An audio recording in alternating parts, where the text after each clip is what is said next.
What's going on, guys? Welcome back to Before the Whistle. I'm your host, Maddy, and I'm here to break down the Green Wave's latest 1-0 victory over in Memphis. The first time in the 21st century that the Wave has gone down to Liberty Stadium, which used to be called Liberty Bowl. It has now 4 names, but we're just going to stick to Liberty Stadium for now. Haven't won there since the 1998 season, and that was really the only time that they've won down in Memphis, just by product of not being in the conference with them. And then once they got in there, it's just been a tough away stretch, to say the least, for the Green Wave. And it was kind of refreshing after a season of what just felt like historical firsts every season or every game back to back, so much that it was almost just starting to kind of blend together in a way. But this one kind of allowed, I think, people to just take a step back and realize that what Tulane is doing this season is just as, if not more important than what they were able to accomplish last year. It's one thing to have a season of success like the Green Wave did last year, to go 12-2 after going 2-10 the previous year. Greatest single season turnaround in college football history, culminates with their first conference title in the American Athletic Championship, and then eventually defeating USC in the Cotton Bowl with the active Heisman Trophy winner Caleb Williams at the helm on the opposing team, 46-45, as I'm sure most people that are listening all remember how that song went. That was, again, the biggest season that people had really pointed out since the 1998 year. Well, what happened after the 1998 year? Tulane loses their coach, they lose their coordinator, the quarterback goes on, and then all of a sudden they're kind of just stuck in this 20-something year spiral, to be honest with you, where academics and athletics just weren't really balanced, I guess. And when I was a student there, it just didn't really feel like athletics mattered at all, to be honest. I know that they built Yeoman Stadium my junior season, which I got to experience one year of. The year afterwards, as I was abroad for that opening year. And it's safe to say that it was something that I never thought I would ever pay that much attention to moving on from Tulane, considering I just didn't care whatsoever about the football team while I was in school there, because there just was no culture of winning or really anything of the sort. No one talked about the football team. No one even knew who the players really were. That is completely different this season. Or just thinking about the Ole Miss game and how, they had to implement a ticketing system since then, that even if it's byproduct of the Saints not playing very good football, it does feel like there is just a different feeling in the city of New Orleans with respect to Tulane. You can't walk into a grocery store nowadays without having someone shout out or roll wave if you're wearing Tulane garb, and people are proud to wear it now. And I think that really says a lot. And that's all because of the work that was done last season. But I just keep going back to the idea of leaving that timeline and that legacy. The guys that, like Nick Anderson, that had talked to some of the 1998 guys and gotten, again, that sage advice, and trying to think of what leaving a legacy really means. It's not just to go get a conference championship trophy and, like they said, hang a banner. It's really to leave a legacy. And so people can look back on and say, the 2022 football team did this, but serve as a standard of excellence that programs in the future can look back on as one to emulate. And so the most important factor in that is proving that that's not a flash in the pan. And one of my off-season shows that I had done here was right before the season got started for the Wave. I had gone back, looked at Willie Fritz's head coaching record at pretty much every level of FBS and FCS and junior college football at that, being able to build these programs and be able to sustain that for more than one season. Really, the biggest outlier year on Willie Fritz's head coaching record was that 2-10 season with Tulane. Otherwise, the times that he has turned these teams around and gotten to these win totals that these schools hadn't heard of in previous, it wasn't just one season. It was 2, 3, 4, multiple seasons back to back that the record was above 500, and not, just sitting at 7-6 at that. There were several that, again, were serious repeats and just turn these programs into legitimate contenders. And that, especially in the age of conference realignment, in the age of the transfer portal, NIL, all of that, the more that you can really find those roots within your program. I just think, again, Tulane as a G5 program has really just continued to set the standard for excellence in how to build a program, how to build a winner, and how to sustain that, even after losing 6 of the 11 starters on offense or on defense, if I'm counting correctly, and a generational talent, Tajay Spears, on the offensive side of the ball, not to mention all of the blocking tight ends in Tyreek James and Will Wallace that they lost that season as well. Lost those receivers that really led the team in receptions for that season in Deuce Watson, Shea Wyatt. Yes, Jaquan Jackson and Lawrence Keys were there, but they've come on and taken on just a different look, a different identity, and a different feel as this group of wide receivers that is just defined by speed. And then you have guys like Chris Brazzell, who honestly, you saw the traits last year, but the work that he did this offseason, just the weight that he put on his frame, you can already see it paying off in dividends. I mean, his 103 receiving yard night kind of goes under the radar almost, because unfortunately none of those went into the end zone. And he was unfortunately the recipient of a ticky-tacky offensive pass interference call. Lawrence Keys, again, had the one passing touchdown of the night. It didn't even show up on the stat sheet because he only had 2 catches for 17 yards. Just again, the fact that you see guys like Chris Carter, it's safe to say that catch on the 1 yard line is really where the momentum of the game really went in the Wave's favor. Yokeith Brown has really come out and started to take on that role that Lawrence Keys really held down last year. And Jaquan Jackson, again, just continues to make his presence known all over the field. And yes, there were still some struggles with Michael Pratt and getting on the same page as his receivers. I did catch a lot of stuff on the sideline that I think just provided some good context throughout that matchup. But it's really hard to argue with 21 unanswered points on the road in a hostile environment, one where the stands were pretty much right on top of the sideline, and the fans did not let up all game. Those were some serious rivalry type comments, which, I always appreciate to an extent, but, to have, again, just these really trying stretches of football these last 2 weeks, a lot of people could look at that and take it as a bad thing. I'm, again, inclined to see a lot of promise in this team working out real-time struggles on the field, being able to adapt and adjust and look at your coverage and make those halftime adjustments without running away from who they are as a team and an identity. And the fact that they didn't just, completely switch gears on defense and try to just start overly blitzing the quarterback because they couldn't hold up in coverage. They really let those guys figure it out back there. And after allowing, I'm pretty sure, 3 straight touchdowns on possessions, those 2 at the end of the second quarter, and then the opening possession for Memphis coming out of halftime, which was the last time they would see the end zone or even really the green zone at that, as again, they would not score past that 21st point on that touchdown coming right out of halftime. And again, I'm sure that some choice words were said in the locker room. I could hear the choice words on the sideline.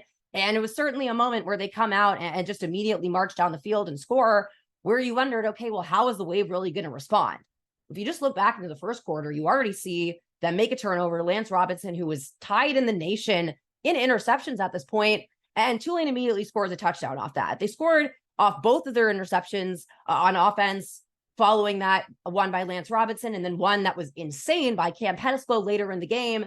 And when you look at the fact that this was a 10-point score, it's hard not to say that those turnovers don't win or lose you football games. But Tulane had more total yards. They had less passing yards, but Seth Hennigan also threw the ball 43 times. And Memphis only rushed the ball 19 times. I do wonder if something happened to their running back, Blake Watson, because we didn't see much of him after the first quarter. And he was really, again, that kind of 1-2 punch, had 113 yards on the ground last week against Boise State. Seth Hennigan, for what it's worth, I believe had 64 yards on the ground. But that to me just spells the signs of really over relying on your passing game. And you could kind of see, again, those stretches where they were finding some soft zones with that tight end and that slot roll and just kind of eating up that yardage and throwing a bunch of passes. Meanwhile, Tulane rushed for 39 times compared to Memphis's 19. Oh, and those 19 attempts went for 45 net yards. They were averaging 2.4 yards per rush. Tulane, 144 yards, 3.7 yards per rush.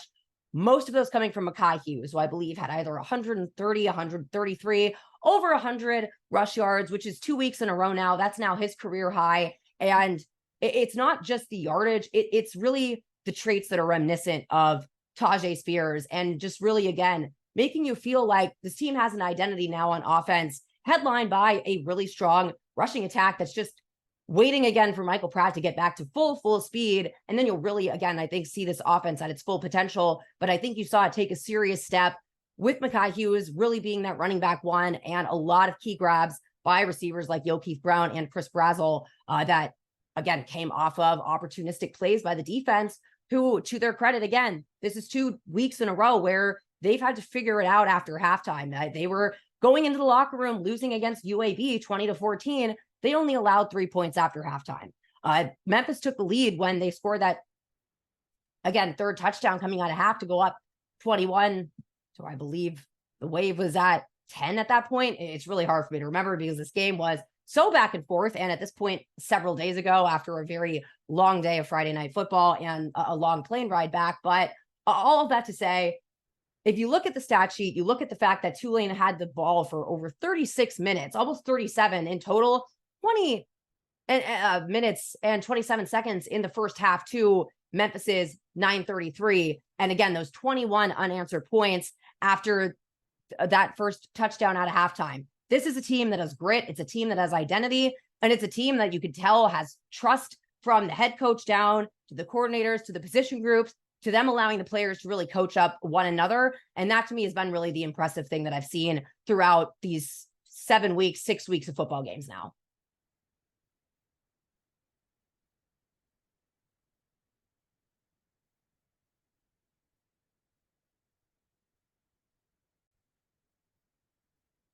I often find it helpful to just kind of think back to where Tulane was this time last season, because last year was just, I mean, I can't really think of words for it. Wild is just not really an adept term to describe how that season all went, but it was almost really hard to appreciate in real time what was really going on. And I think kind of just realizing, okay, yeah, Tulane is for real, and then trying to get everyone to really see that. But again, coming off of the heels of that 2-10 year, looking at this time last season, they had pulled off that really impressive win against Kansas State. Then they go down to Houston, win in overtime with their third string quarterback and Kai Horton on a walk-off overtime touchdown to Tajay Spears.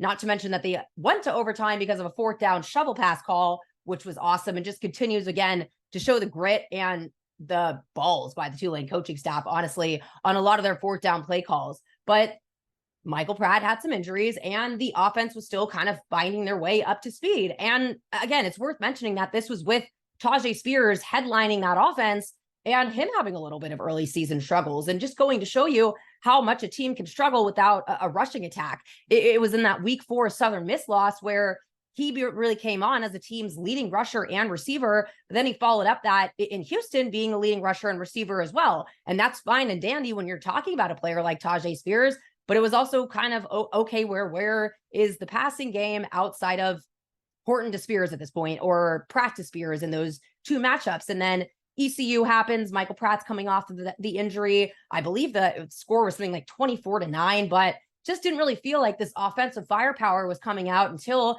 they went down to USF, played in Raymond James Stadium, and became bowl eligible. Worth mentioning again that this weekend against North Texas here for homecoming, Tulane, if they pull off their 6th win on this 1-0 of week 8, now I'm going to get screwed up because they already had their bye.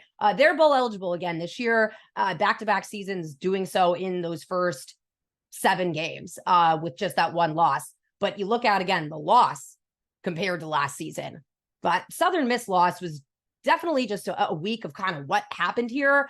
It was interesting because the team, I remember, ran a lot more man coverage in that game and really kind of faltered. And I remember them getting really upset and just not having a great feeling about it. I talked about that gut instinct feeling on the last episode. This year, they lose to Ole Miss with their backup quarterback in a game that, as it's been said time and time again, the end score really does not show the fight put up by Tulane, their ability to really hold down the trenches on both sides of the football. I went on a Memphis radio show this last week, and one of the guys on the show was also part of the Ole Miss radio network. I had gone on to preview that game, and he made a point to mention that they can't stop talking about how much Tulane really, again, arguably won the battle of the trenches on both sides of the ball, at least for 3.5 quarters of that game. And you just think of a way that the defense stepped up, losing Corey Platt, their leading tackler at linebacker, and seemingly, the top replacement for that linebacking group of Nick Anderson and Dorian Williams. You see Tyler Grubbs step up, be the team's leading tackler. You see, again, these running backs really start to try to figure it out. I think that game, you saw a little bit from Arnold Barnes and a little bit from Mekhi Hughes, but it was just a tough offense when, again, you're not having your starting quarterback under center, and the mobility of said quarterback goes down a lot when you're working with Kai. And that's not to say that that's necessarily a bad thing. It's just a different style of play. And it was a really tough mountain for Kai Horton to be able to climb, again, without that answer at running back one, because you think about his last two starts, which have been wild, against Cincinnati in 2021, and then Houston last year, again, that leading rusher and receiver being Tajay Spears. The defense is really what held down, it's my long-winded point, that team for the first several weeks of the season in the 2022 year. And you could arguably say the same this season. Again, considering that one loss, the 37 points they gave up really just doesn't show the fight and the grit and the toughness and really their playmaking ability that came out in that Ole Miss game. Their run-stopping defense, holding 3 all-conference running backs in the first 3 games to less than 50 yards on the ground each. They got really back to that again. Hard to say with the byproduct of Blake Watson going out, but they contained Seth Hennigan for the most part, and really just those 45 yards on the ground on 19 attempts. The reason I brought up the man coverage in the Southern Miss game, and the reason I'm bringing up all these things, I feel like the Southern Miss game last year, you got that 1-0 mentality out of it, but the Ole Miss game this year, that was just the definition of a quality loss, not just in the opponent, but in looking again how Tulane performed and what they were able to take away from and build off of in that game. And I think you've really seen that show these last 2 or several weeks. Again, the way that they responded against UAB, the way that they've come out after halftime and really just bottlenecked the opposing team's attack in all phases, not to mention how impeccable special teams was. And it's worth mentioning too, now that the running back battle has been solved, Shedro Lewis, whose usage was a little mystifying at times at that running back role, really coming on strong and making really key returns with his quickness. You saw that in Memphis, but these last 2 weeks, you have seen those stretches where the defense is certainly faltering. They were having trouble getting pressure with those 4 guys up front. But again, sitting in on these sideline meetings, it's been helpful for me, these long TV timeouts for me to really get some significant sideline time listening to these meetings. And I remember the amount of times they were talking about the fact that they were in cover 1, they were in man coverage, they need to stick with their assignments and really just see this out. And man coverage is easier said than done, especially when you have some guys lining up in press. You have a couple injuries during that game. Kentrell Webb came in at times for DJ Douglas and AJ Hampton coming in for Lance Robinson. Then you think of the fact that AJ Hampton had a key pass breakup. Kentrell Webb also had a key pass breakup. I really saw Kentrell Webb come on as a leader on the sideline. They had 2 interceptions by the secondary, both turned into scores for the offense by, again, Lance Robinson and Cam Pettisclo. There was a stretch in the 3rd quarter where they tried Jarius Monroe on a similar kind of route down the sideline 3 times. And he ended that with a pass breakup towards the end. There was a point in that game where they were running dime personnel, bringing out AJ Hampton, leaving Cam Pettisclo out there, having Lance Robinson, Jarius Monroe, and I believe it was Kentrell Webb who they ended up bringing in. And then you have DJ Douglas and Bailey Despaney there at safety. And that was really impressive to me because I'd seen them working it out. I saw them run it out actually in the UAB game. I didn't mention it on the broadcast because it didn't really help the play at question, but I noticed it. It was run with a little different personnel. It was Tahir Anor out there instead of, I believe it was, again, Kentrell Webb in this last game, if I'm correct. This game, I was paying attention to it because I saw that they run it several times in practice. And of course, it's one that's really primed for those takeaways. There was almost an interception when they were in dime defense. But again, the fact that they could be losing players mid-game, that they lost the starting safety group, the starting nickel, which is now anchor, and brought in a transfer in Cam Pettisclo, brought in Darius Swanson to offer depth to guys that had been on the depth chart behind Lummy Young and Larry Brooks in DJ Douglas and Bailey Despaney. And it's hard not to say that ever since Jaden Kennedy went down with an injury in the Memphis game, ironically, last season, that Lance Robinson just hasn't completely changed gears and come into a different category of his own as a player back there. Jarius Monroe, that was when he came in, and now he has taken that starting cornerback job opposite Lance Robinson. But again, the fact that he is tied in the nation with 4 interceptions, and I believe that he has had 2 scores now where he also had a fumble recovery. He had an interception against, I believe it was Nicholls State or it was Southern Miss. Either way, I tweeted this out. He's had 2 interceptions and 1 fumble recovery that have resulted in 3 touchdowns for the offense. The Green Wave have had 6 turnovers this year, resulted in 42 points by the offense. That, again, turnovers are what win and lose you football games, but turnovers only matter so much as long as you're able to continue to make those credible stands, continue to get pressure on the quarterback. Again, they lost Angelo Anderson during that game. Unfortunately, didn't look great when he was on crutches on the sideline.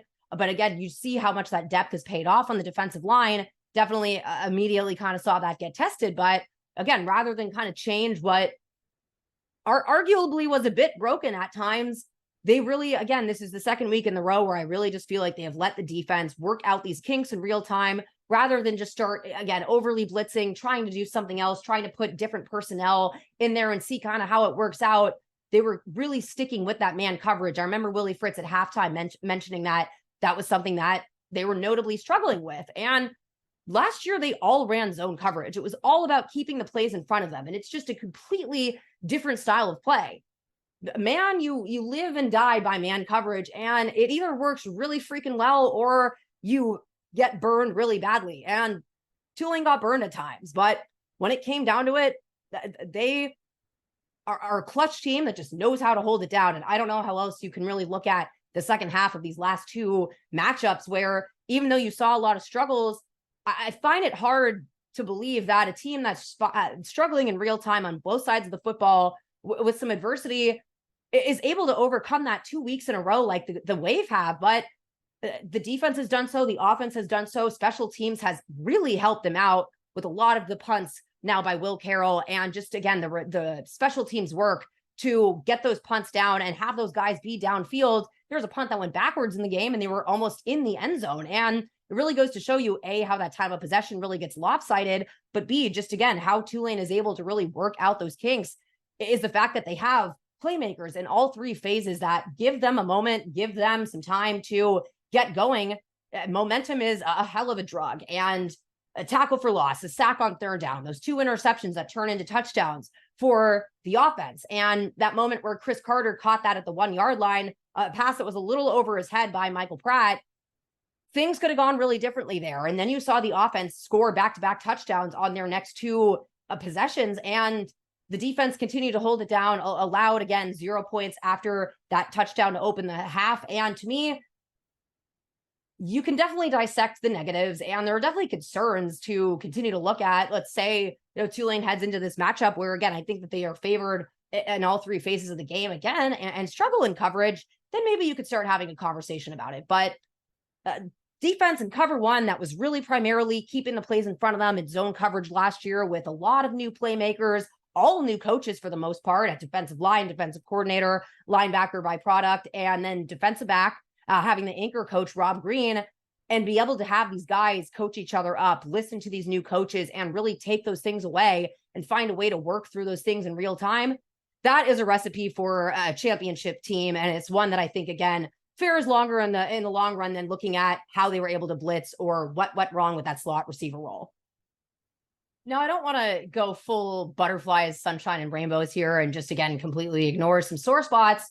I just, again, as someone that really enjoys watching defense and just understanding, again, how hard it is to ask all of your corners to lock down in man coverage when it's not something they've necessarily put full emphasis on really that long through a football game like we saw against Memphis. And again, who cares how they start when they finish by not allowing a single point scored after the opening possession to start halftime and allow the offense to really just run away with this game? All that to be said, yeah, it did take a while for the offense to kind of run away with this game. You kind of, again, want to see them run the ball a little more to start the game, but I am not an offensive coordinator for a reason, and I am a defensive person.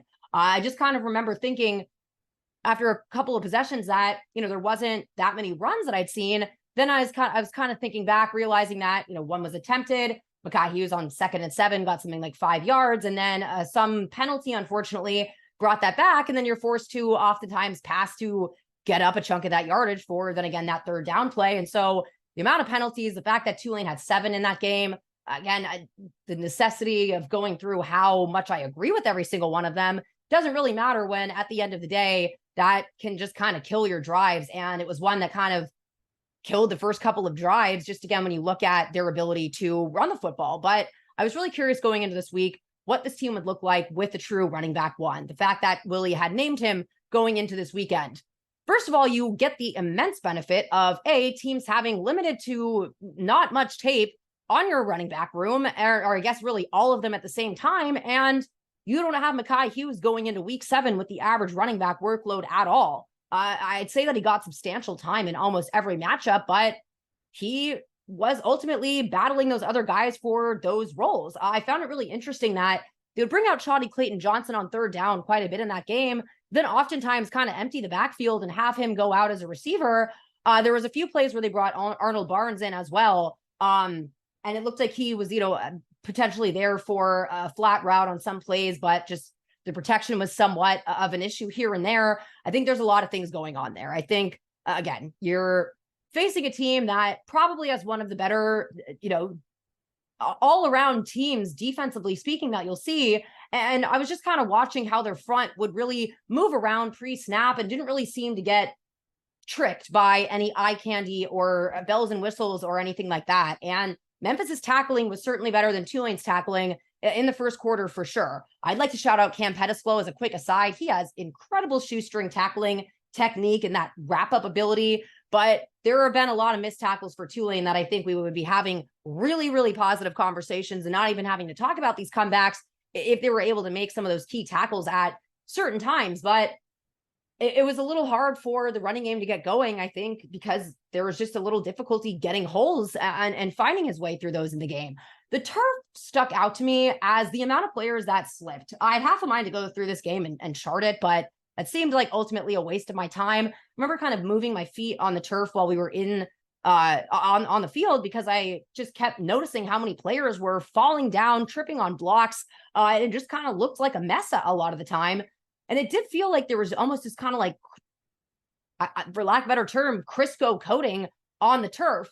And it's hard for, I feel like I'm obsessive over turf now, and I don't really have a control of what real turf feels like because Tulane has its own, again, that turf made out of coconuts and corks, but it did feel notably slippery, at least under my feet, that were cleatless at the end of the day. Now, again, if you're talking about turf, then safe to say that affects all of people on the field, not just Tulane. So you'd have to kind of look at how much Memphis slipped as well. And that doesn't always kind of excuse things, but they've come out of halftime 2 times now and really ran the football well. And that is just a testament to Mekhi Hughes, the way that he has improved week by week. You could see him really, he doesn't turn away from holes. You could see him getting skinny now, just squeezing his body down. And it's so many things that Tajay Spears, I just keep thinking about the fact that he would spend every Wednesday on his workload management days, primarily coaching up Mekhi Hughes coming back from his ACL tear last season.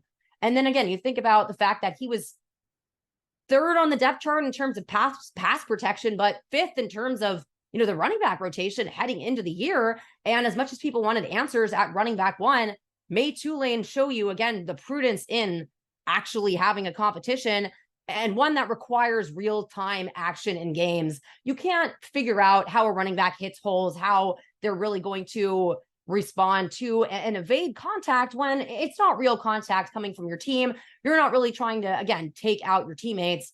Not to say that, opponents are trying to take them out, but the sounds you hear in games are a lot different than the sounds you hear of people hitting each other in practice. But Mekhi Hughes, I just think, has really been more electric than anticipated. And Tajay moved piles really well, but he had that really quick vision to just get out of dodge more often than not. Mekhi Hughes just kind of looks straight at a hole, puts his head down, and then just runs like a bull. And his lower body strength, I'd be curious, put him and Taysom Hill in a squatting contest and see who comes out of that, because there are so many times where just, even if it's laterally, but he will not go down. And oftentimes not even on it. Just, there's no way that this pile should still be moving. And then yet here he goes. And he's done that now in several games. But I noticed last week in practice as well, him working on pass protection drills alongside a lot of the other running backs. But Mekhi Hughes was the one who saw the most time on Saturday night. And there were several plays on Saturday where I saw him pick up key blocks back there on linemen, guys that he really shouldn't necessarily be able to hold for that long, but his first point of contact and his use of hands, it was really just ferocious. And that, to me, again, I'm not trying to downscore the fact that, you're still dealing with some health issues at offensive line. You saw Josh Ramitich go down multiple times that game. The latter being one of the most egregious things I've ever seen in real time, that I'm not even going to get into, but I hope that actions are appropriately taken for that move by the Memphis player, because it was just inexcusable. But, there's a point where Trey Tuggle went in at right tackle. He came in for Ramitich at right guard. You still have Shadre Hurst filling in for Prince Pines. You have your quarterback still trying to find his way back through injury and just getting all of that kind of back down to normal. It stuck out to me as well, hearing one of the meetings during the game of the wide receiver group. There's been a few plays this year where it just feels like Pratt and the receivers are not on the same page. And it's either the receiver thinks that they need to come back, or they keep running and then the ball gets thrown behind them. Either way, it just has felt like those routes have had an issue. And you saw that happen kind of earlier on in this game.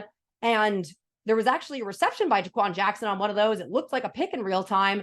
But I heard Coach Sherman on the sideline really emphasizing, stop hesitating. Michael is waiting on you for kind of to go. If I call you on a go route or a fly, you go full send down the sideline. And again, you just started to see the offense click more and more as the game went on and build on that momentum. And sometimes all it takes is a really sick grab by your tight end that has not had his first really cool reception of the year to get the offense going. And to have guys like Keith Brown, again, come in and make their presence known. Chris Brazel, again, it was 3 receptions for 103 yards in critical moments, just completely burning coverage and being physical in a way that I really hadn't anticipated for him. I keep bringing up special teams because, again, I feel like you almost forget to mention them because there's so much to talk about with this team. Whereas my first season, really all we were talking about was special teams. But in all 3 phases of that football game, Tulane responded. And now the pathway is theirs. They're ranked again, which they well should be. Again, it happened last year after their Memphis win at homecoming, but it just goes to show you again how quality wins on the road can really help you out in terms of the rankings, but I think really define a football team. And it just felt like, again, the adversity you battle on the road, it has a different feeling than when you're battling at home and you have home field advantage, you have the fans in the stands cheering you on, knowing your family is there. Whereas on the road, you really know that you are in the territory of the enemy and it's you and your team against everyone else at that point. And I just feel like that is really Tulane's chip on their shoulder really comes out the best in those moments. And just, again, a tale of 2 halves, 2 weeks in a row, but it is ultimately about how you finish. And these last 2 weeks have responded with an answer at running back 1. Seeing how these receivers have really stepped up for Michael Pratt as he gets his way back from injury. And really, again, his play, his corrections and adjustments in that second half were just as impressive as everything else to say here. He really, when he's on, he is on. And sometimes, again, all it takes is just a rolling bit of momentum. And it's safe to say the Wave have a lot of momentum now and are in the driver's seat for their destiny of hosting the championship game for the American Athletic Conference. Bowl projections to come after that, but as always, the goal is 1-0 and becoming bowl eligible at homecoming. That's been sold out since before the season started. Really ain't a bad way to do it. And I really hope that, again, people come out and are loud for this team, are giving them that advantage on third down defense. There have been multiple plays this season where the student section, the entire stadium have forced timeouts, have had false start penalties. That's, again, if you're a local fan and you've gone to the Superdome back in the day, you know just how much of a difference third down crowd noise can make, really on every single down. But again, Tulane thrives on the road, but in order to thrive at home, we need that to be a full-blown effort. So that kickoff is now set for 3:00 on ESPN2. Our pregame coverage, as always, starts an hour before, and I will be previewing that episode back on Before the Whistle later this week. But again, hell of a 1-0, first in the 21st century, first in Liberty Stadium for Willie Fritz, and one that I think really sets Tulane on a path to control their destiny this year and look at really every opponent that they have left on the schedule and know that Tulane, pound for pound, really should win every single game here on out. Now, again, 1-0, 1 week at a time, and one poor snap can define a football game here and there. But you've seen them battle through adversity. You've seen them win hard. Winning easy is easy. It's the tough wins that you really have to grind out that, again, that's really where the identity of a team and a brotherhood really forms, is having to go through those hard times. And this year, having those on the field and not having to have them in the adversity version of the off the field stuff like a hurricane and the like, figuring out, again, man coverage techniques on the field, a lot easier to do. And they have the coaching staff to do it. They have the playmakers to do it. And the philosophy by Willie Fritz, the culture he's instilled, and really what those guys left from last season is showing off in spades. And it showed the best on that Friday night win. That is safe to say now is in my top 3 road wins for the Wave. So with that, y'all, I'll see you on Friday.